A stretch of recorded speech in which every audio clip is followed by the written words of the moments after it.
Σεβασμιότατε Μητροπολίτη Γοχατικής και Βιωτίας, Σεβασμιότατε Μητροπολίου Ηλίου Χαρνών και Πετρουπόλεως, αξιότιμοι εκπρόσωποι της Βουλής, σεβαστοί πατέρες, αγαπητοί εκπρόσωποι φορέων, φίλες και φίλοι. Σήμερα είμαστε εδώ με αφορμή τον εορτασμό της Κυριακής των Βαΐων. Είμαστε όμως εδώ και για μια ιστορική συγκυρία, καθώς φέτος σε όλη την Ελλάδα τιμούμε τα 200 χρόνια από την ηρωική έξοδο του Μεσολογγίου. Μια είσοδος και μια έξοδος λοιπόν. Η Κυριακή των Βαΐων γιορτάζει την θριαμβευτική είσοδο του Ιησού Χριστού στα Ιεροσόλυμα. Εκεί που το πλήθος τον υποδέχτηκε όχι ως κοσμικό βασιλιά, αλλά ως Κύριο της δόξας. Είναι η αρχή της εβδομάδας των παθών και προαναγγέλει τη Σταύρωση. Μια μέρα που μας προετοιμάζει πνευματικά για τη Μεγάλη Εβδομάδα. Μια μέρα που αναγνωρίζει τον Χριστό ως σωτήρα. Μια μέρα που συμβολίζει τη νίκη της ζωής στον θάνατο. Στο Μεσολόγγι τιμούμε την ηρωική έξοδο των κατοίκων. Εκεί που το πλήθος αποφάσισε να θυσιαστεί για την ελευθερία με πνεύμα αδούλωτο. Είναι το τέλος των παθών και προαναγγέλει το πέρασμα στην ιστορική αθανασία. Μια μέρα που γράφτηκε με χρυσά γράμματα όχι μόνο στην ελληνική αλλά και στην παγκόσμια ιστορία. Μια μέρα που συμβολίζει τη νίκη του πνεύματος της ελευθερίας απέναντι στο θάνατο. Τα 200 χρόνια φωτίζουν ακόμη περισσότερο την αξία της εξόδου του Μεσολογγίου. Εκεί που οι ηρωικοί κάτοικοι μετά από πολλαπλές πολιορκίες δεν είχαν λυγίσει. Πάνω από 3 χρόνια αντιστέκονταν, δημιουργώντας τεράστια προβλήματα στην αυτοκρατορία, αλλά χτίζοντας παράλληλα πιο γερές βάσεις στην ελληνική επανάσταση. Σε αυτό το διάστημα οι Μεσολογγίτες αποφασισμένοι μην παραδοθούν έζησαν δύσκολες στιγμές. Αποκλεισμένοι και περιορισμένοι άντεξαν για μήνες τις στερήσεις, τις ασθένειες, την πείνα και τις κακουχίες.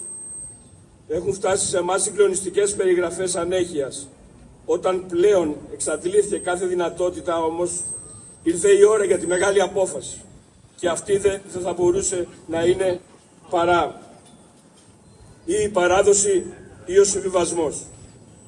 Πάρθηκε απόφαση για την ηρωική έξοδο τελικά. Το ελευθερία ή θάνατος, το σύνθημα της Επανάστασης κυριαρχούσε και αυτή τη φορά πολύ δυνατά.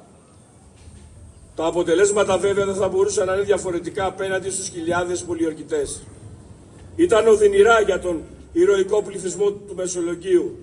Χιλιάδες οι νεκροί. Χιλιάδες οι αιχμάλωτοι των οποίων η μοίρα ήταν ίσως ακόμη σκληρότερη. Μόλις μερικές εκατοντάδες οι διασωθέντες. Η θυσία όλων αυτών των ανθρώπων όμως δεν πήγε χαμένη. Ο απόϊχός της ήταν ένας τεράστιος αχός που ακούστηκε σε όλη την οικουμένη. Το ολοκαύτωμα αυτό συνδέθηκε περισσότερο από κάθε άλλο γεγονός με τον φιλελληνισμό. Αποτέλεσε όχι απλά την αναθέρμανσή του, αλλά και επιτάχυνε τις διαδικασίες για τη στήριξη της Επανάστασης. Δεν είναι τυχαίο πως δημιουργήθηκαν δεκάδες έργα τέχνης τα οποία αποτύπωσαν κάθε πτυχή της ιστορίας, αποδεικνύοντας πόσο πολύ επηρέασε τη σκέψη των Ευρωπαίων. Παράλληλα, έθεσε νέα δεδομένα στον απελευθερωτικό αγώνα. Η αυτοθυσία και η αυταπάρνηση, η ενότητα και η ομοψυχία έγιναν παντιέρα που θα ανεμίζει παντού πλέον, οδηγώντας στην αποθέωση της Επανάστασης. Το Μεσολόγγι από τότε παραμένει ιερά πόλης. Ένα ιδεατό μνημείο ολόκληρης της ελληνικής ιστορίας. Οι πολιορκημένοι προασπίστηκαν την τιμή της Ελλάδας. Απέδειξαν την προσήλωσή τους στην πίστη και στην ελευθερία. Αποτύπωσαν ένα μήνυμα που ταξιδεύει και θα ταξιδεύει στο πέρασμα του αιώνα, καθιστώντας τους ήρωες πεσόντες αθάνατους. Μπορεί η κατάληξη της θυσίας να έχει πένθυμο χαρακτήρα. Η έξοδος όμως θα θεωρείται πάντα ένας θρίαμβος του ελεύθερου πνεύματος απέναντι στη βία. Η τραγική απώλεια μετατρέπεται σε λυτρωτικό θρίαμβο που συγκινεί αλλά και εμπνέει. Οι Μεσολογγίτες ξεπέρασαν τον φόβο. Επέλεξαν την ελευθερία από τη σκλαβιά. Απέδειξαν τι σημαίνει ενότητα, πίστη και σεβασμός. Έδωσαν σε κάθε Έλληνα ένα αιώνιο παράδειγμα ιστορικής συνείδησης.